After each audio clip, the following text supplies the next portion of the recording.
समस्त प्रभु प्रेमी भक्तों को जय सिया राम। आज हम चर्चा करेंगे महाकुंभ के बारे में। महाकुंभ 2025 प्रयागराज का महाकुंभ।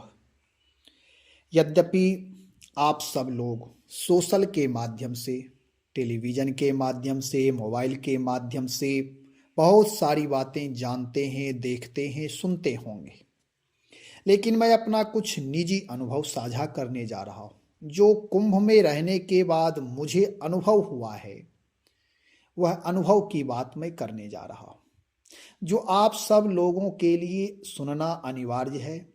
जो लोग कुंभ स्नान करने के लिए, दर्शन करने के लिए जाना चाहते हैं, वह पहले इस वीडियो को सुने और सुनने के बाद सावधानी पूर्वक उस व्यवस्था से जाएं।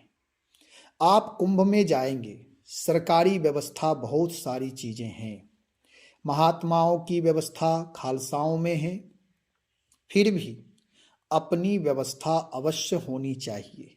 जब आप अपनी व्यवस्था से जाएंगे तो परेशानियां कम होगी। वहाँ बहुत सारी सुविधाएं भी हैं और बहुत सारी परेशानियां भी हैं। अक्सर ऐसा होता ही है, जहाँ आवश्यकताएं बहुत है, सुविधाएं बहुत है, सारी व्यवस्थाएं हैं, फिर भी जब संख्या मनुष्यों का अधिक हो जाएगा, जब भीड़ भाड़ होती है, लोगों में उत्साह जब होता है, तो वहाँ लोग दौड़ते भागते हैं। अक्सर स्नान करने के लिए, दर्शन करने के लिए दूर दूर से लोग आते जाते हैं कि चलो दर्शन करने जाना है, प्रयागराज स्नान करने जाना है। ऐसा होता है और जाना भी चाहिए, लेकिन अपनी व्यवस्था से। अब अपनी व्यवस्था में क्या क्या करना है यह भी जाने।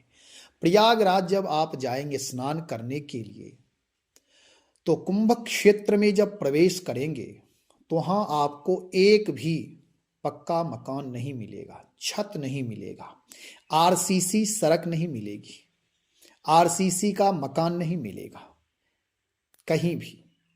वहाँ क्या मिलेगा? तो टेंट, राउटी, यही सब रहते हैं। वाटर प्रूफ पंडाल, ये सब मिलेंगे आपको। कहीं कहीं फूस की झोपड़ी भी मिलेगी। जब आप वहाँ जाएंगे तो वहाँ का दृश्य अद्भुत, दिव्य, पावन, पवित्र, शुद्ध, ये सारे दृश्य देखने को मिलेगा। अब जब आप यहाँ से घर से चलें, अपनी व्यवस्था कम से कम ओढ़ने और बिछाने की व्यवस्था अवश्य लेकर चलें। यदि ये व्यवस्था नहीं रहेगी तो वहाँ जाने के बाद दिक्कतें आ सकती हैं, क्योंकि नीचे तखत भी नहीं मिलेगा सोने के लिए, बालू पर सोना है। वहाँ बहुत इतनी व्यवस्था हो सकती है कि दरी लोग बिछवा देते हैं। जब टेंट वाले महापुरुष जो रहते हैं, साधु संत जो अपना खालसा लगाते हैं, वे इतनी व्यवस्था करते हैं कि बालू पर ही दरी बिछवा देते हैं, उसी पर धान का पुआल बिछवा देते हैं, जिनके पास जैसी व्यवस्था होती है। लेकिन सामान्य लोगों के लिए तो अपनी व्यवस्था लेकर के ही जाना चाहिए। बिछाने की व्यवस्था रख लें और ओढ़ने की व्यवस्था। ठंडी का समय है तो ओढ़ना और बिछाना, ये तो दोनों आवश्यक है, बिछावन हो और ओढ़ने की। और कभी कभी ऐसा होता है, मौसम खराब होने की वजह से बारिश भी होने लगती है, इसलिए प्लास्टिक की व्यवस्था यानी बरसाती की भी व्यवस्था अवश्य रखें। जहां तक बन सके बरसाती की भी व्यवस्था रखें, जिससे कि उस समय जब बारिश होगी तो बहुत सारे लोग भागते फिरते हैं, कहीं छिपने के लिए, रुकने के लिए, कहीं वाटर प्रूफ पंडाल देखते हैं वहाँ जाने के लिए।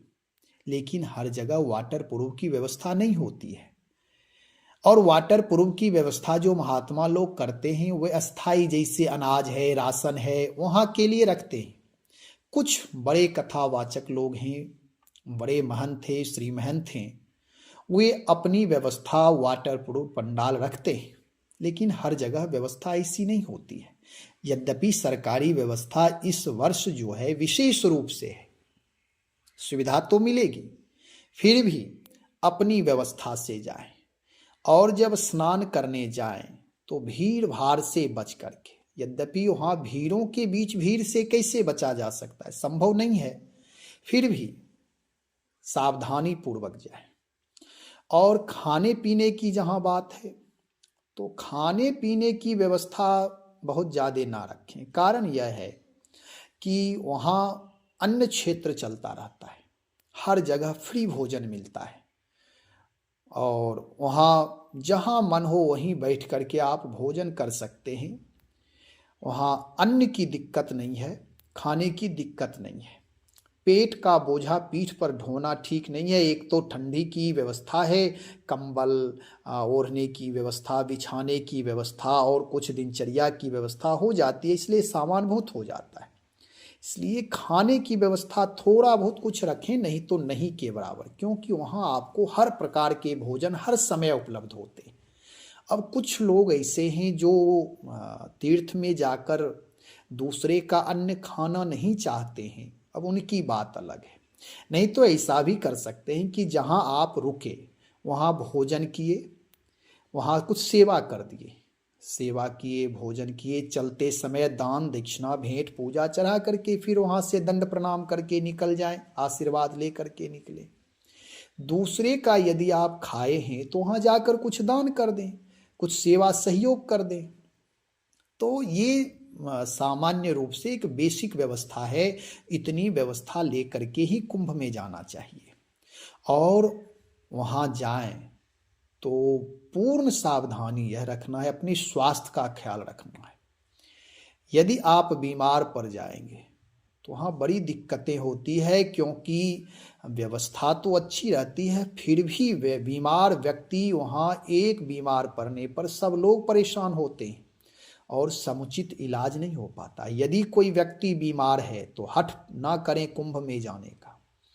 और यदि कोई वृद्ध हैं, अति वृद्ध हैं, तो उन्हें कुंभ में ना ले जाएं। स्वस्थ हैं, शरीर ठीक है, तब आप कुंभ में जाएं और वहाँ जा कर के संतों का दर्शन करें, समय से स्नान करें और जहाँ रुके हुए हैं वहाँ कुछ न कुछ शारीरिक भी सहयोग करें, सेवा करें, रसोई में सेवा, बर्तन में सेवा, कुछ सेवा करके ही अन्न ग्रहण करें। अथवा शरीर से कुछ न कुछ सेवा अवश्य करें। कहीं कीर्तन हो रहा है, कहीं पाठ हो रहा है, कहीं रामायण पाठ, कहीं गीता जी का पाठ, कहीं भागवत पाठ, कहीं कथा हो रही है, इसका भी आनंद लें, सत्संग का भी लाभ लें, लेकिन सेवा अवश्य करें। तीर्थों में जाने के बाद यदि बैठे बैठे केवल भोजन किया तो वह आनंद नहीं है। इसलिए कुंभ में जाने वाले लोग इतनी व्यवस्था अवश्य रखें, रखना ही चाहिए। अपनी बेसिक व्यवस्था के साथ जाएं और वहाँ जा कर के तीर्थों का आनंद लें, संतों का दर्शन करें। पुनः दूसरे वीडियो में कुंभ की चर्चा करेंगे। श्री राम जय राम, जय जय राम, श्री राम जय राम, जय जय राम।